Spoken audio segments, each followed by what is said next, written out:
Welcome to the Heavy Spoilers Show. I'm your host Definition. In this video we're breaking down the top 5 deleted scenes in comic book movies that should have made the final cut.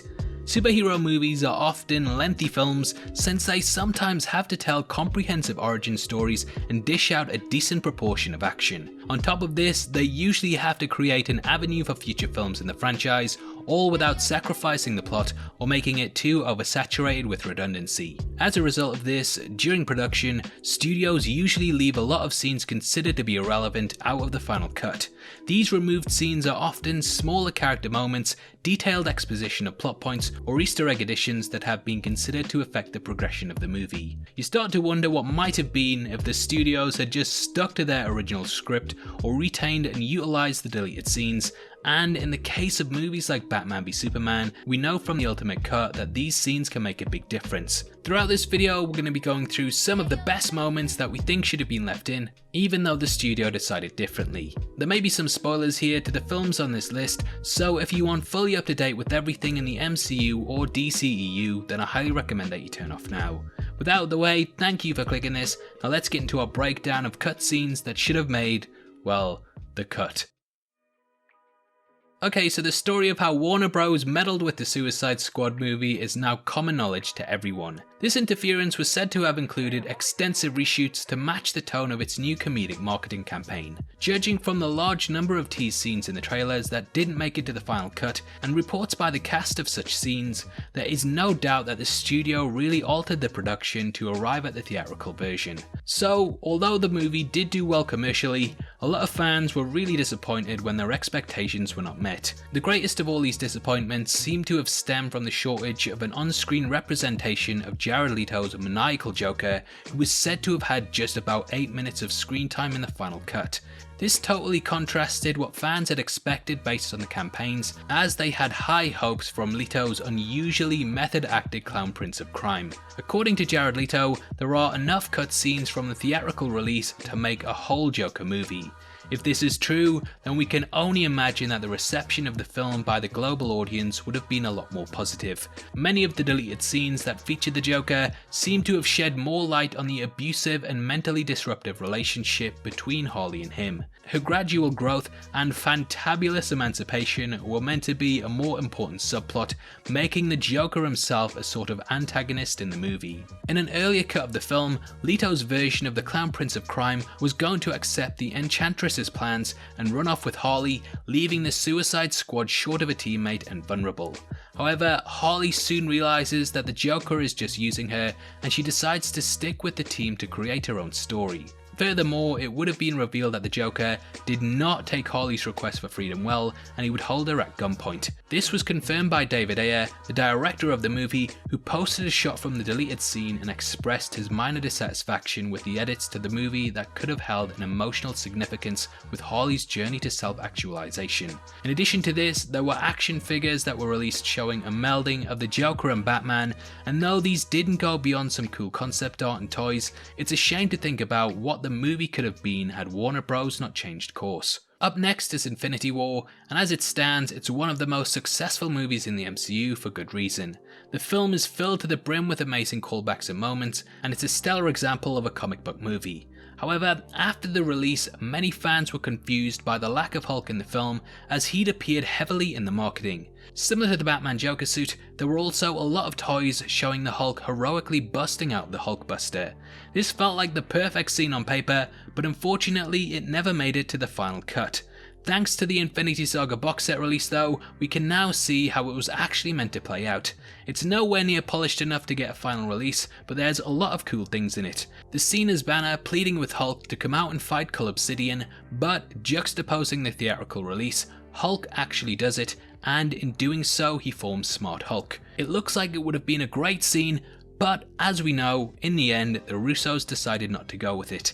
There was also a scene in which Iron Man handed over some armor to Doctor Strange, and though there are rumors that this could be returning for in the Multiverse of Madness, it's crazy to think what we could have had. When the Avengers movie released in 2012, it seemed like the heroes were about to have their hands full with Loki on the run and a deadly weapon in his control. In the theatrical cut, Nick Fury has to rush to assemble them, and when we're first introduced to Steve Rogers in the film, he's in the gym, all pumped up for his next mission.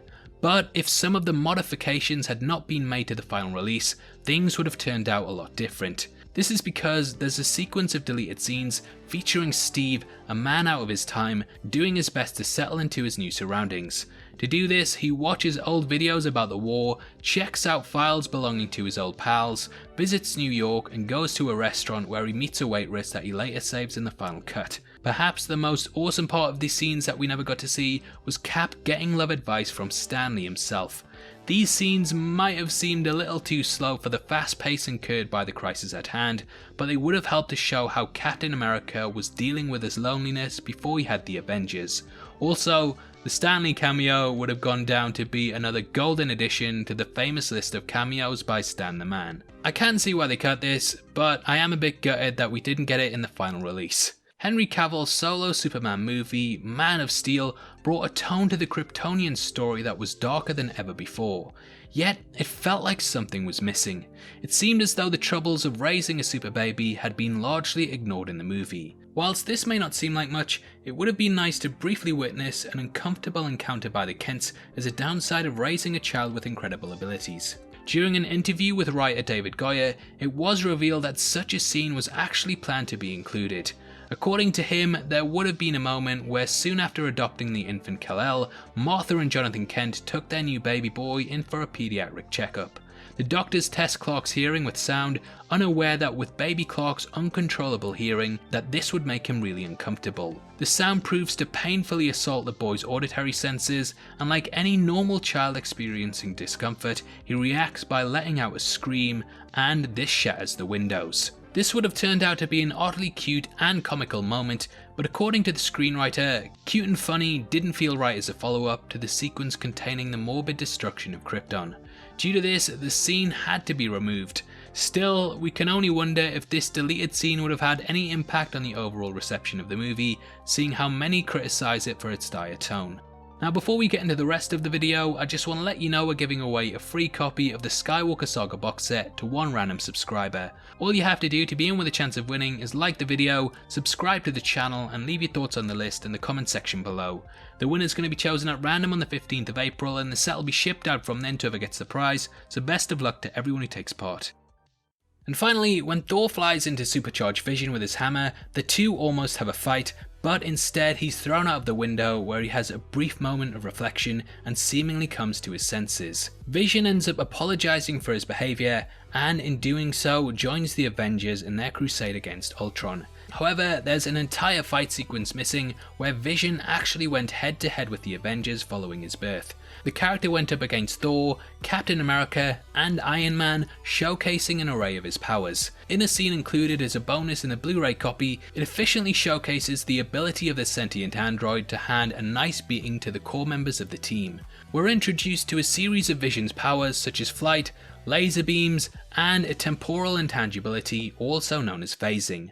While the scene was replaced with a shorter substitute where Vision quickly comes to terms with his civility, it would have been useful in showing the audience his skill set from the get-go. They would have instantly known that he can fly, phase through solid objects, fire a powerful laser beam, and hold his own against the might of Thor like it was nothing. Going forward, this was a scene that explained why Vision formed an armour, which was obviously in order to match Thor in combat. It's understandable that the studio would remove such an epic scene, given the fact that they had a screen budget to comply with, but it would have provided the audience with a fast-paced fighting experience whilst showing the might of Vision. And that's our entire list. I hope you had fun watching this, and let me know your favourite in the comment section below. I just want to shout out Movieflix Plus, who worked with us in creating the list and script for this video, and I definitely recommend that you go and check out their channel after this. They work with a ton of your favourite YouTubers and are a great place for DC and Marvel movie news. They've just dropped a video on 5 reasons why Iron Man had to die instead of Captain America, so definitely check it out after this. If you enjoyed this video and want to support us from as little as 99 cents a month, then please click the join button below. We massively appreciate it, and as a thank you, you get access to content early. If you want to come chat to us after the show, either follow us at DefinitionYT or click the Discord link in the description below. Those are the best ways to keep up to date with the channel, so hopefully we see you over there very soon. This is a channel for people who are super into superheroes, so if that's the kind of thing you like, hit subscribe. Thank you for taking the time to watch this. I've been Definition, you've been the best, and I'll see you next time. Take care, peace.